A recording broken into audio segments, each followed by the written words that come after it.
Hey everybody in the reggae universe, welcome to a conversation in dub hosted by me, Mark Ramondi. And me, James Pasqua. This podcast is all about exploring the massive world of reggae and dub music, from its roots in Jamaica to its influence on various music genres worldwide. This podcast also explores the intricacies of dub through insightful conversations, interviews with artists, and in-depth analysis of iconic tracks. We don't just talk about the music, but also the stories behind it, the techniques used in its production, and the social and political context that shaped its development. Our goal is to promote mindful listening, taking you, the listener, on the journey the artist intended. Through this process, we hope to introduce you to new music or give you a new insight on music you already know and love. This podcast is brought to you by Rootfire, a platform for reggae music worldwide with a mission to empower artists and nurture the community that supports them. You're here because you love reggae music and want to be a part of that community. We're here to help connect the dots. If you have any feedback for us, be sure to email us at aconversationindub@gmail.com or message us on Facebook or Instagram at aconversationindub. We love hearing from you. Now, let's get to the show. Hey, bro. How you doing today? I'm doing pretty good. How about you, sir? I am doing great, man. We are when we're recording this, we're kind of doing the tail end of summer over here. It's like tapering down. We're like almost halfway through August. And I gotta say, I know the weather by you is still probably full summer, but we are actually creeping into fall over here. It was like a nice crisp morning this morning, walking the dog, which is crazy. It's like a nice cool 98 right now. Oh, good. Look at you. Look at you. Look at you. No, we are definitely settling into some different weather over here. And it's only going to be 100 today. What? It's only going to be 100 today. Oh, only going to be 100. That's pretty good. That's pretty good. God, again, it is pretty good. I have no idea how you do that, but no, we're settling into some different listening too. I can see I'm already dipping into some of my fall reggae that I like when I'm doing my drives and stuff, which is really good. What kind of fall reggae are you listening to right now? I'm curious. Well, honestly, for me, I was talking to you about listening to Super Ape earlier, and that usually tends to be around like fall for me. And like the Black Seeds are real like a winter vibe for me, and I'm like creeping through with some Black Seeds too. I was listening to Black Seeds yesterday, and also, I mean, JBB is always sprinkled throughout, but different. I tend to listen to different tracks. Like more of the darker tracks towards like the fall versus like the major happy peppy tracks. So like I see myself already kind of itching towards that deeper sound when I'm driving now. So it's definitely happening. But I'm sure we're going to do an episode on that as it gets closer to fall too. Like we'll do a little seasonal change episode. You know, we used to do this a lot in the past. Like what's our winter reggae? What's our summer reggae? We did the Apache Man when it came out, and that was totally a fall album. Totally a fall album, yes. Oh my gosh. Oh, that made me. You just made me more excited for when I get in the car later today. That was fantastic. Put on some Patchy Man. You know what else you should put on? Oh, talk to me. Perhaps some Pablo Moses. Whoa, I see what you did there. Well, that's going to happen. It's so funny because, when we were discussing what we were going to do today on this episode, and you mentioned Pablo Moses. I went down the Pablo Moses rabbit hole. I mean, I think you showed me him years ago, like a long time ago. And then I kind of I don't want to say I oversaturated myself in it, but like I really was into it.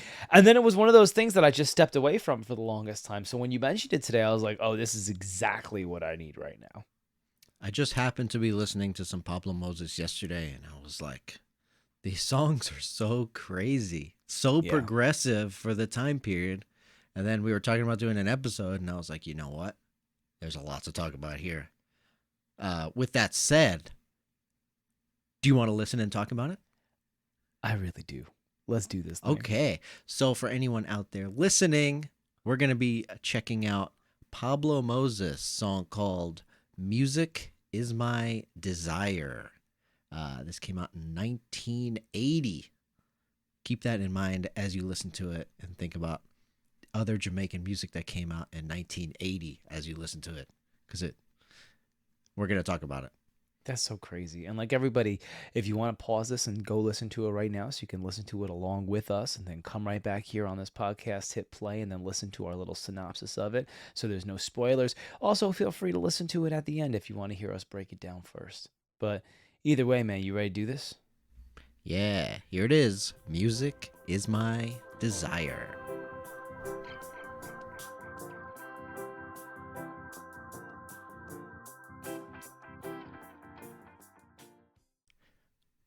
That was Music is My Desire, and Mark and I did a little taste of the dub version. Oh, just Dub a taste. is My Desire. Mm-hmm. We didn't listen to the whole thing because we don't have all day. These songs are like 6 minutes long. Yeah, But boy, the dub you get version is lost. wild. Yeah. Okay. All right. Let's not even touch the dub version.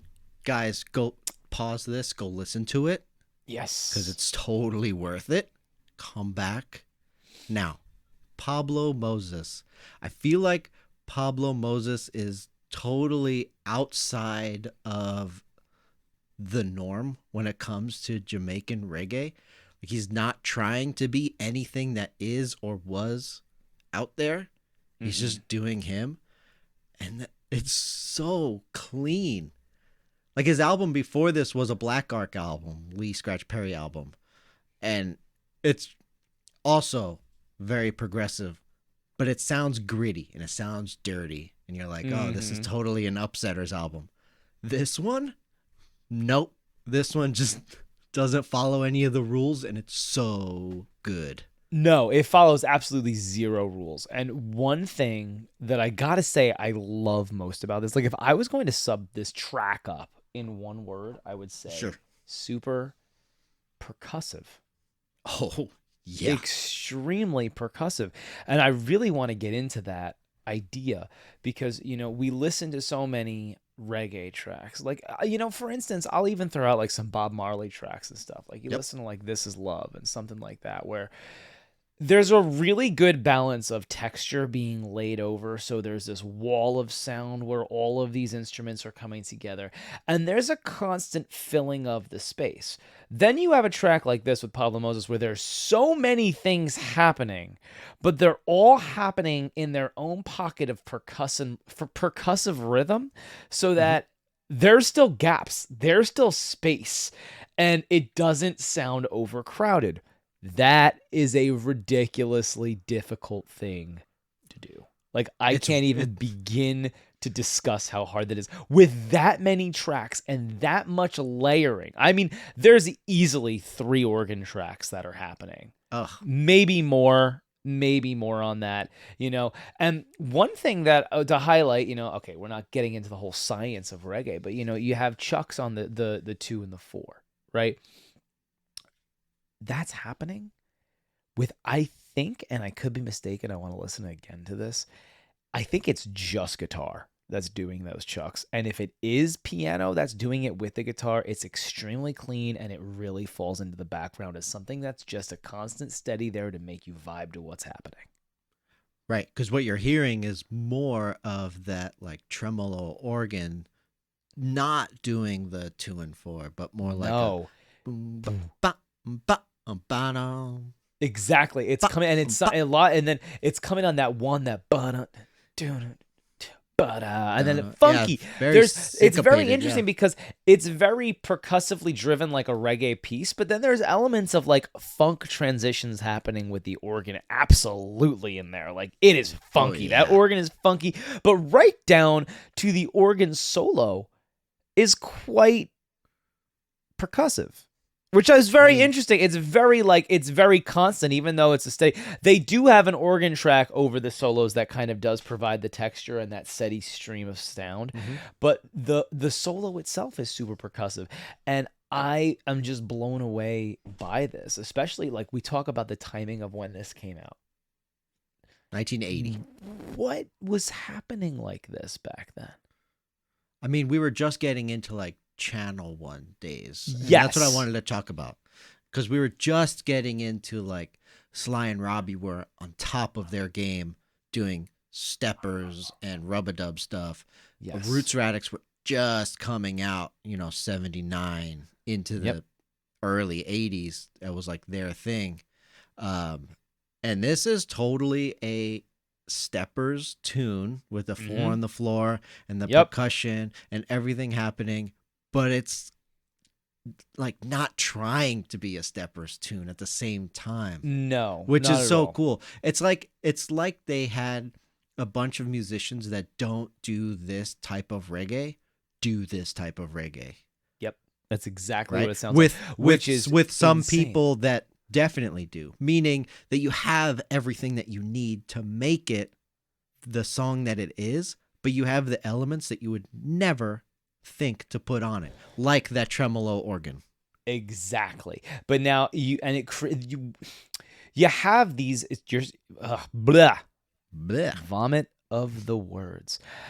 You had that's it's just so many things. Even my thoughts and my words right now are percussive. That's why it sounds very stabby.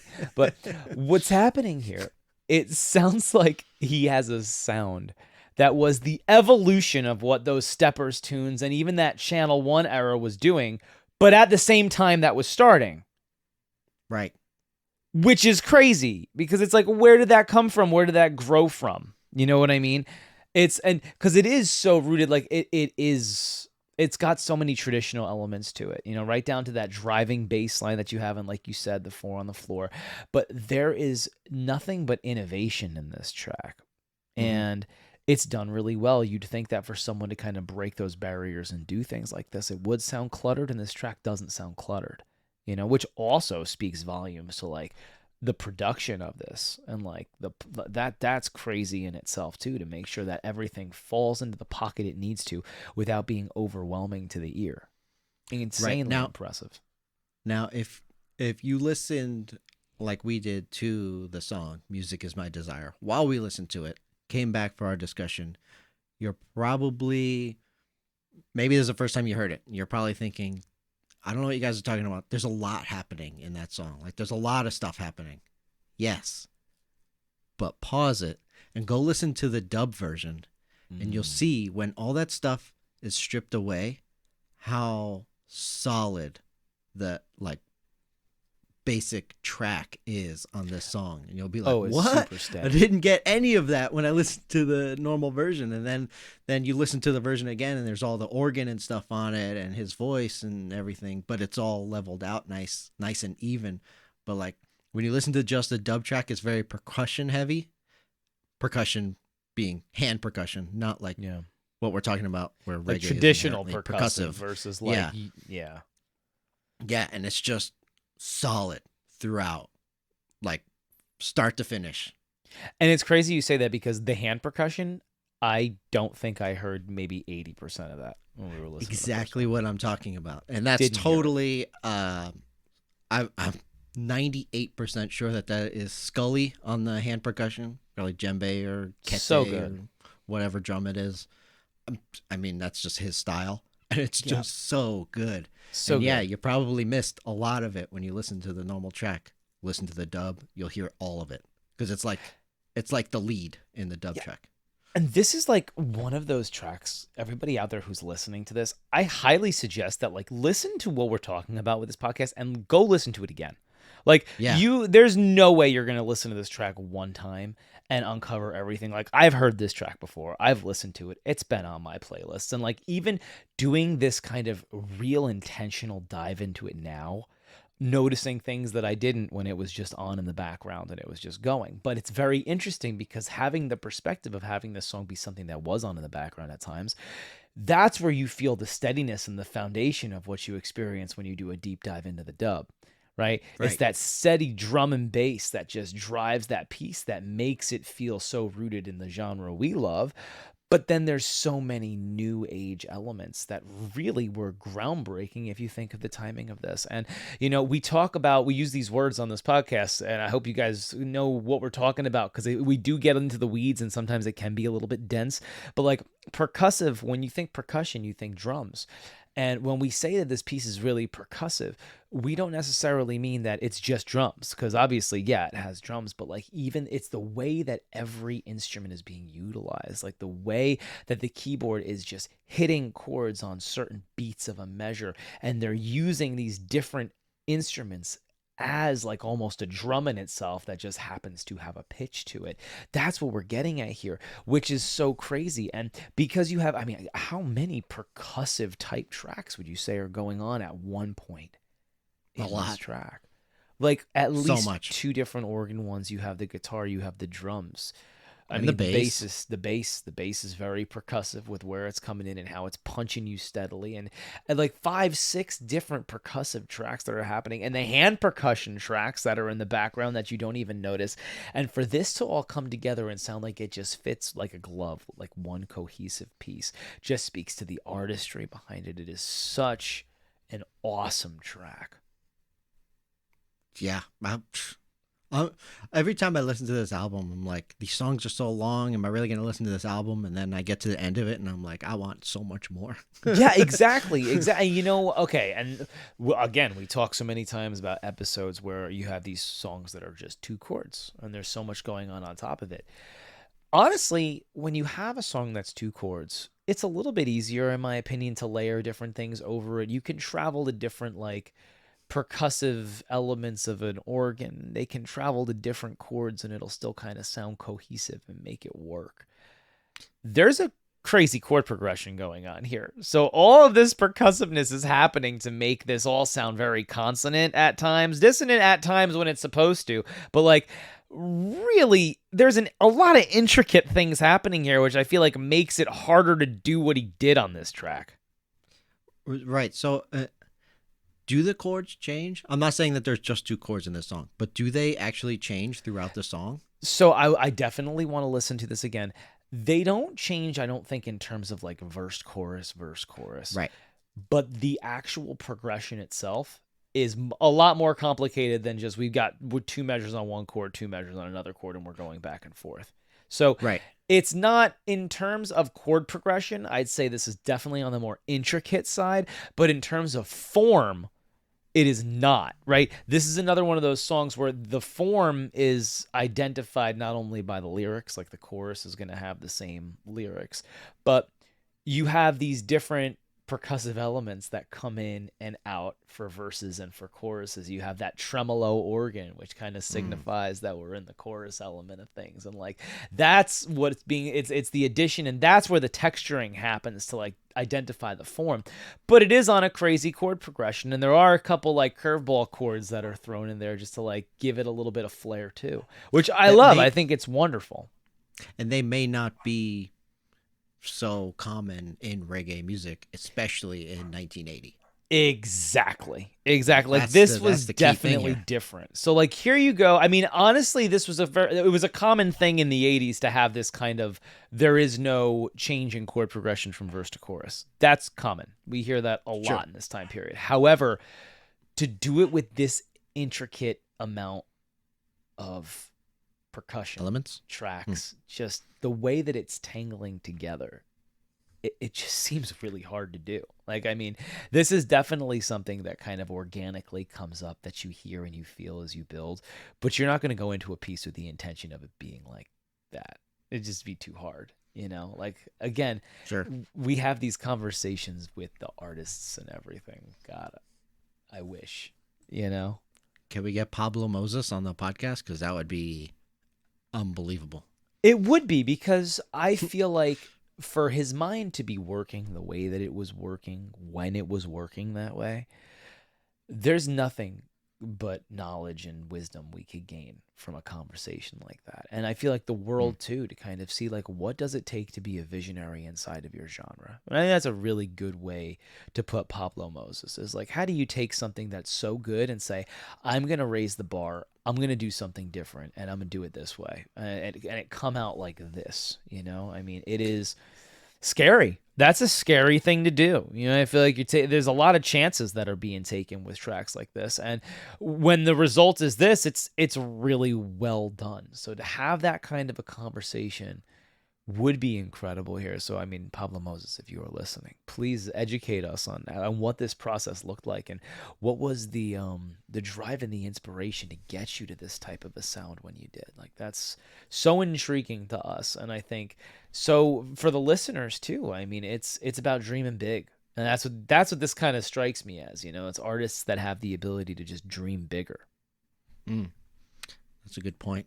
And we didn't even talk about the vocals in this song at all. No, we haven't. We haven't even gotten there yet. His voice is so unique, and as I was listening to it, I'm honestly at a loss of words of how to even describe his voice. And I was just hoping that you would have something that just fits perfectly.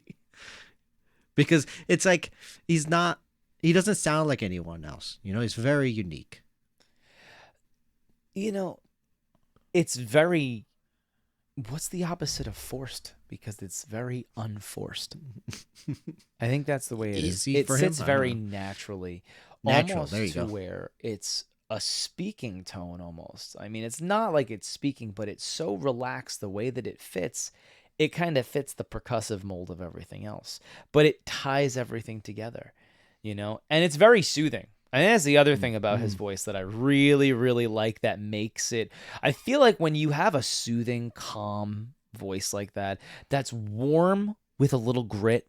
I think that's really the best way that I can describe this. You have warmth, but you have just the right amount of grit to catch your attention and keep your attention. And I think having that timbre of a voice allows for more intricate things to happen behind you too, because it's very Mm-hmm. settling. It's not abrasive and it's not overpowering, and it doesn't take away from the instrumentalization of the piece. It's very emphatic with the message and what this piece is trying to say verbally, which I Mm-hmm. love, but it's also very space driven, and it allows itself to bounce back and balance what's happening instrumentally. And with this track in particular, Pablo Moses makes the instruments sing for themselves. And I think it's the subtle placement of the lyrics that plants images in the mind of the listener. And then that image can then be developed by what the instruments are doing, right?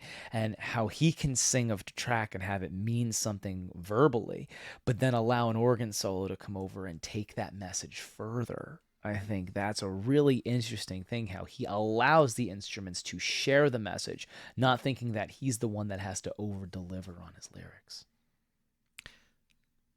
So, anyone listening at this point, please pause, take your substance of choice, and listen again after hearing how Mark just described this song.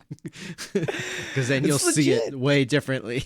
It's legit. I mean, I love this. And I think if there's one for me, one of my favorite elements of this podcast is doing this in tandem with teaching music. And I particularly had a lesson today because I teach piano. And the What? lesson, I know it's crazy, right? Since when? I'm actually a piano teacher. Who knew? Wow. That is Crazy. my bread and butter. It's okay. I've only been doing it for almost 20 years. It's no big deal. Oh, But okay. yeah. But no, it's one of my biggest joys of life to do that. And today, one of the big conversations that I had was how musicians paint with sound. And that imagery in your mind that you see when you see a painting is the same thing that happens when lyrics get placed in your head, and the instruments can take over that. Hmm.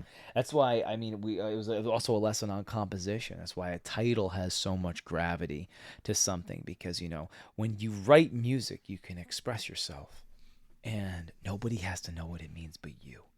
But you give it a title, you give it a purpose, and now that's the image that the listener carries into the piece with. And then that image can be, the story behind that image can be told by the instruments. And I feel like that's very much what Pablo Moses does lyrically, is he doesn't overstate. He says things, he lets it sit, and he lets the instruments paint the rest of the picture. And that is an awesome balance that first of all, it's hard to come by. It's hard to do.